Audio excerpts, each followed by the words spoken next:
তো hi hello everyone, এখনো পর্যন্ত যারা এই চেস্টের জন্য এই ব্যায়ামটা করছো তারা নিজেদের টাইম বরবাদ করছো। দেখো, ইনক্লাইন করে অনেকে দুটো ডাম্বেল নিয়ে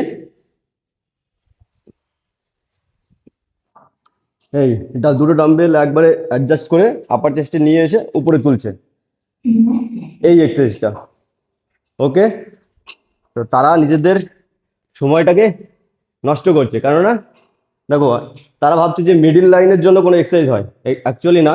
আমাদের যে স্টার্নাম বোন আছে, তো বোনের সাইড থেকে মাসেল স্টার্ট হয়েছে, আমাদের এন্ড হয়েছে বাইসেপ এই হিউমেরাস বোনে। ওকে, তো চেস্টের জন্য মেন ফাংশন হচ্ছে এটা।